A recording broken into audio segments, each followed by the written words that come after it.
Hello, welcome to Pride and Prejudice and Zombies. We're on chapter 23, page 100, with 8 days left till Halloween, so I think we can make it if we just keep steady along.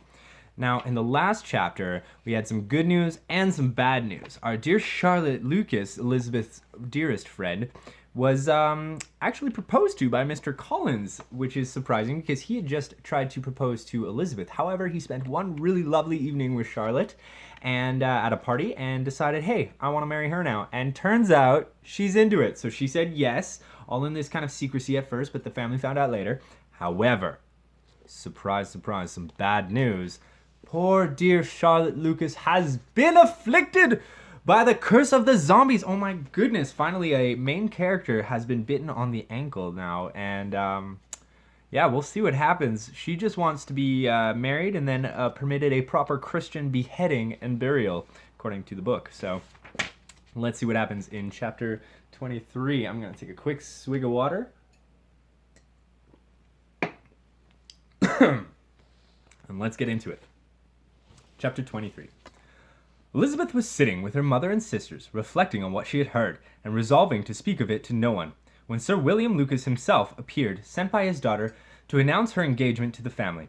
With many compliments to them, he unfolded the matter to an audience not merely wondering, but incredulous, for Mrs. Bennet, with more perseverance than politeness, protested he must be entirely mistaken, and Lydia, always unguarded and often uncivil, boisterously exclaimed, "Good Lord, Sir William, how can you tell such a story? Do you not know that Mr. Collins wants to marry Lizzie?" Thankfully, Sir William had been trained as a tailor and not a warrior, for nothing less than the patience of a man who had threaded 10,000 needles could have borne such treatment without anger. Elizabeth, feeling it incumbent on her to relieve him from so unpleasant a situation, now put herself forward to confirm his account, by mentioning her prior knowledge of it from Charlotte herself. Mrs. Bennet was too much overpowered to say a great deal while Sir William remained, but no sooner had he left them than her feelings found a rapid vent. In the first place, she persisted in disbelieving the whole of the matter. Secondly, she was very sure that Mr. Collins had been taken in. Thirdly, she trusted that they would never be happy together. And fourthly, that the match might be broken off. Oof, there's a lot.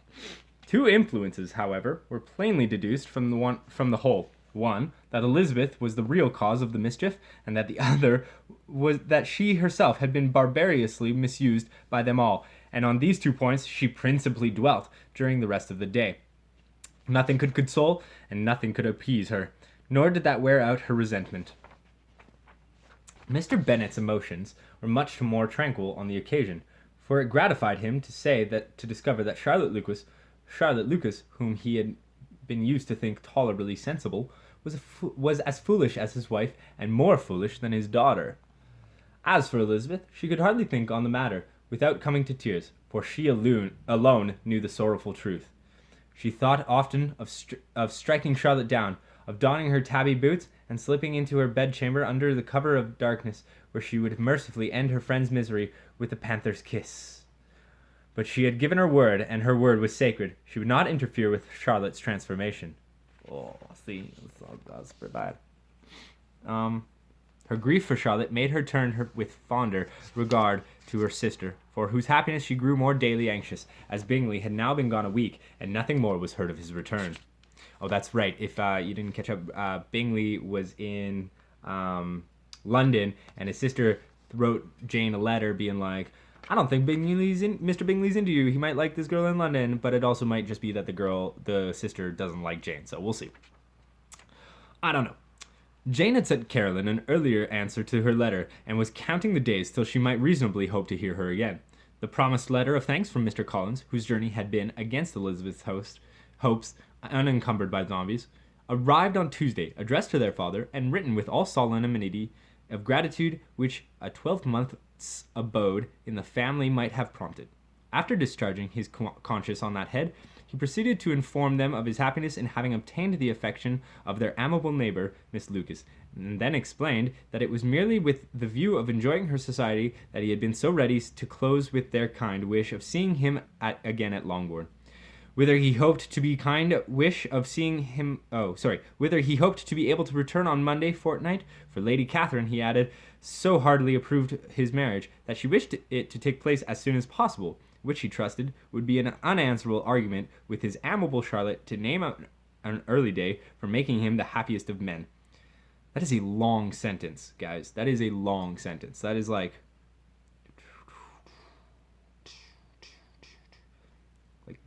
13 lines in this book with no periods or anything. Just a bunch of commas and semicolons and dashes. Like, it's too much. It's too much to read.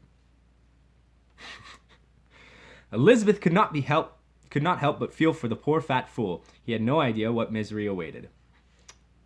Mr. Collins returned to Hertfordshire and was no longer a matter. Mr. Collins' return to Hertfordshire was no longer a matter of pleasure to Mrs. Bennet. On the contrary, she was much disposed to complain of it to her husband, as her husband. It was very strange that he should come to Longbourn instead of Lucas Lodge.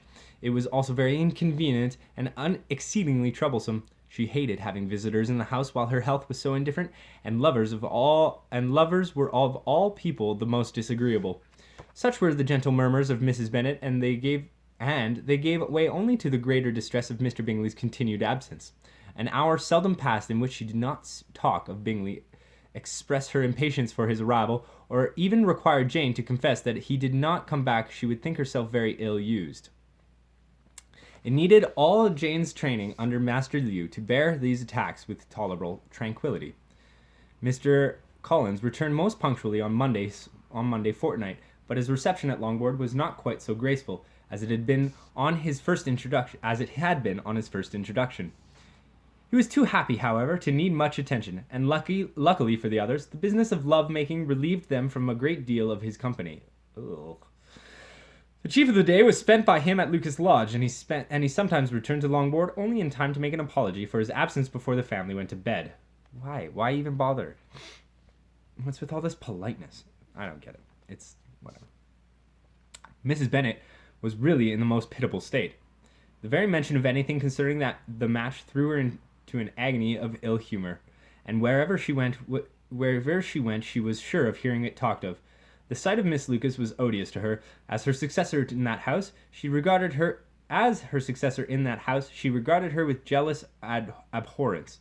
Whenever Charlotte came to see them, she concluded her to be anticipating the hour of possession, and whenever she spoke in a low voice to Mr. Collins, was convinced that they were talking of the Longbourn estate, and resolving to herself and her daughters out of the house as soon as Mr. Bennet were dead.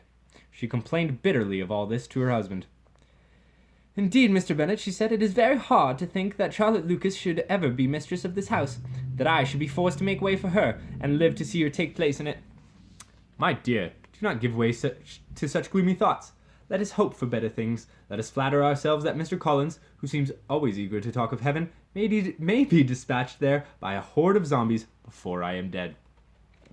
And that's chapter 23. So, chapter 24. Miss Bingley's letter arrived and put an end to doubt. The very first sentence conveyed the assurance of their being all settled in London for the winter, and concluded with her brother's regret at not having had time to pay his respects to his friends in Hertfordshire before he left the country. Hope was over, entirely over, and when Jane could attend to the rest of the letter, she found little, except the professed affection of the writer, that could give her any comfort. Miss Darcy's praise occupied the chief of it. Her many attractions were again dwelt on, and Caroline boasted joyfully of their increasing intimacy. Why doesn't she just write Mr. Bingley? Anyways, Elizabeth, to whom Jane very soon communicated the chief of all this, heard it in silent indignation. Her heart was divided between concern for her sister and thoughts of going immediately to town and dispensing of the lot of them. "My dear Jane," exclaimed Elizabeth, "you are too good. Your sweetness and disinterestedness are really angelic. You wish to think all the world respectable, and are hurt if I speak of killing anybody for any reason. Do not be afraid of my running into any excess, of my encroaching on your privilege of universal goodwill. You need not. There are few people whom I really love, and still fewer of whom I think well. The more I see of the world, the more I am dissatisfied with it, and every zombie confirms my belief that God has abandoned us as punishment for the evils of people such as Miss Bingley." "My dear Lizzie, do not give way to such feelings as these. They will ruin your happiness. You do not make allowance enough for difference of situation and temper. For someone who so often speaks of our dear master, I fear you have forgotten much of his wisdom. Were we not taught to temper our feelings? We must not be so ready to fancy ourselves intentionally injured. It is very often nothing but our own vanity that deceives us. I am far from attributing any part of Mr. Bingley's conduct to design, said Elizabeth, but without scheming to do wrong or to make others unhappy, there may be error, and there may be misery, thoughtlessness, want of attention to others people's feelings, and want of resolution, grave offences to one's honour, all of them. Do you impute it to either of those? And do you impute it to either of those? Yes, to the last. But if I go on, I shall displease you by saying what I think of persons you esteem. Stop me whilst you can. You persist, then, in supposing his sisters influence him? I believe it so ardently as to offer you my sword in their vanquishing. I cannot believe it. We should try to influence him. They can only wish his happiness, and if he is attached to me, no other woman can secure it. Your first position is false. They may wish many things besides his happiness. They may wish his increase of wealth and consequence. They may wish to marry a girl who has all importance of money, great connections, and pride. Beyond a doubt, they do wish him to choose Miss Darcy, replied Jane, but this may be far from better feelings than you are supposing. They have known her much longer than they have known me. No wonder if they love her better. But whatever it may be their own wishes, it is very unlikely she should have opposed their brothers. What sister would think herself at liberty to do it? If they believed him attached to me, they would not try to part us. If he were so, they could not succeed. By supposing such an affection, you make everybody acting unnaturally and wrong, and me most unhappy. Do not distress me by the idea. I am not ashamed of having been mistaken. Let me take it in the best light. Elizabeth could scarcely contain her anger. Still, Jane was her elder, and leader of the sisters Bennet. She had no choice but to obey. From this time, Mr. Bingley's name was scarcely ever mentioned between them. Mrs. Bennet still continued to wonder and repine at his returning no more, and though a day seldom passed in which Elizabeth did not account for it clearly, there was little chance of her ever considering it with less perplexity. Mrs. Bennet's best comfort was that Mr. Bingley must be down again in the summer. Mr. Bennet treated the matter differently. So, Lizzie, he said one day, your sister is crossed in love, I find. I congratulate her. Next to being married, a girl likes to be crossed a little in love now and then. It is something to think of, and it gives her sort of distinction among her companions. When is your turn to come? You will hardly bear to be long outdone by Jane. Now is your time. Here are officers enough in Meryton to disappoint all the young ladies in the country. Let Wickham be your man. He is a pleasant fellow, and might teach you something of those wifely parts of life which you, above all your sisters, have forsaken.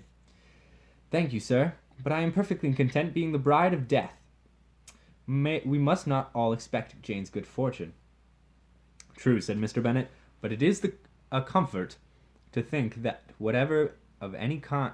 Oh, boy. True, said Mr. Bennet, but it is a comfort to think that whatever of that kind may befall you, you have an affectionate mother who will make the most of it. Chapter 25. After a week spent in professions of love and schemes of felicity, Mr. Collins was called from his amiable Charlotte by the arrival of Saturday. He took leave of his relations at Longbourn with as much solemnity as before, which wished his fair cousin's health and happiness again, and promised their father another letter of thanks. On the following Monday, Mrs. Bennet had the pleasure of receiving her brother and his wife, who came, as usual, to spend the Christmas at Longbourn. Mr. Gardiner was a sensible, gentlemanlike man, greatly superior to his sister, as well by nature as education. The Netherfield ladies would have had difficulty in believing that a man who lived by trade, and within view of his own warehouses, could have been so well-bred and agreeable. Mr. Gardiner, who was several years younger than Mrs. Bennet, was an amiable, intelligent... Mrs. Gardiner, who was several years younger than Mrs. Bennet, was an amiable, intelligent, elegant woman, and a great favourite with all her Longbourn nieces. Between the two eldest, and herself especially, there subsisted a particular regard. She had often provided encouragement to continuing their training when it had become too severe, and provided refuge when their mother's derision of their savage nature became intolerable. The first part of Mrs. Gardiner's business on her arrival was to distribute her presents and describe the goings on in town. She spoke of subjects as diverse as new fashions and recent victories against the sorry stricken. When this was done, she had a less active part to play. It became her turn to listen. Mrs. Bennet had many grievances to relate, as much to complain of. They had all been very ill used since she last saw her sister. 2 of her girls had been upon the point of marriage, and after all there was nothing in it. I do not blame Jane, she continued, for Jane would have got Mr. Bingley if she could. But Lizzie, oh sister, it is very hard to think that she might have been Mr. Collins's wife by this time, had it not been for her own perverseness.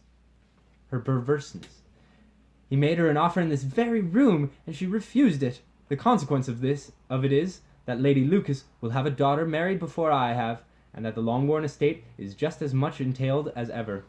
The Lucases are very artful people indeed, sister. They are all for what they can get. I am sorry to say it of them, but so it is. Mrs. Gardiner, to whom the chief of this news had been given before in the course of Jane and Elizabeth's correspondence with her, made her sister a slight answer, and in comparison to her nieces, turned the conversation. When alone with Elizabeth afterwards, she spoke more on the subject. It seems likely to have been a desirable match for Jane, she said. I am sorry it went off. But these things happen so often. A young man, such as you describe, Mr. Bingley, so easily falls in love with a pretty girl for a few weeks, and when accident separates them, so easily forgets her. An excellent consolation in its way, said Elizabeth, but it will not do for us. It does not often happen to the interference of friends who will persuade a young man of independent fortune to think no more of a girl whom he was so violently in love with only a few days before. Pray, how violent was Mr. Bingley's love? As violent as the monks of Dragon Mountain. Every time they met, it was more decided and remarkable. Poor Jane. I am sorry for her, because with her disposition she may not get over it immediately. It is better to have happened to you, Lizzie. You would have opened this Bingley's stomach and strangled him with his own bowels, I suspect. Do you think she would be prevailed upon to go back to town with us? Change of scene might be of service, and perhaps a little relief from home may be as useful as anything. Elizabeth was exceedingly pleased with this proposal, and felt persuaded of her sister's ready acquiescence. It was too long since her eyes had been filled with the delights of London, which, though quarantined by towering walls and divided into sections by the King's army, was still a city unrivalled in its ability to excite the senses. I hope, added Mrs. Gardiner, that no consideration with regard to this young man will influence her. We will go out so little that it is very improbable that they should meet at all, unless he comes to see her. And that is quite impossible, for he is now in the custody of his friend, and Mr. Darcy would no more suffer him to call on Jane in Section 6 East. So much the better. I hope they will not meet at all. The Gardiners stayed a week at Longbourn. Mrs. Bennet had so carefully provided for the entertainment of her brother and sister that they did not once sit down to a family dinner. When the engagement was for home, some of the officers always made part of it, of which Mr. Wickham was sure to be one, and on these occasions Mrs. Gardiner, rendered suspicious by Elizabeth's warm commendation, narrowly observed them both. Their preference of each other was plain enough to make her a little uneasy, and she resolved to speak to Elizabeth on the subject before leaving Hertfordshire. To Mrs. Gardiner, Wickham had one means of affording pleasure, unconnected with his general powers. About 10 or a dozen years ago, before her marriage, she had spent a considerable time in that very part of Derbyshire to which he belonged. They had, therefore, many acquaintances in common, and though Wickham had been little since the death of Darcy's father, it was yet in his power to give her fresher intelligence of her former friends than she had been in the way of procuring. That is a lot of jibber-jabbers just to say, yeah, he was able to give her updates on her friends. Like, yeah, kept her in the loop, you know? Mrs. Gardiner had seen Mr. Darcy's estate, Pemberley, and known the late Darcy by his reputation as a gentleman and powerful slayer of the undead. Here, consequently, was an inexhaustible subject of discourse. On being made acquainted with the present Mr. Darcy's treatment of him, she tried to remember some of that gentleman's reputed disposition, and was confident that she recollected having heard Mr. Fitzwilliam Darcy formerly spoken of as a very proud, ill-natured boy. Well. How long do we have left? I might, yeah, I think we're gonna stop it there. I'm just gonna give you a little teaser for the next episode. Look at this drawing there. I'm pretty sure that's Lucas and Mr. Collins. Yeah, he's a kind of a happy looking fellow, not that bad, but she looks worse for wear. But we shall see on chapter 26 next time. So yeah. Oh, and I've never really mentioned this before, but if you want to subscribe and follow along, please do. Follow me. I'm gonna try and finish this book before Halloween, and if we don't, we're gonna finish it anyways, and then maybe we can read another book after that, because this is more of like a motivation thing for me to kind of read the books that I haven't been reading and that I've wanted to be reading and just never sit down to do. And this is kind of a good motivator and forcing me to do it on a daily thing. So yeah, please subscribe, hang out with me, and let's read some books together, all right? Next time.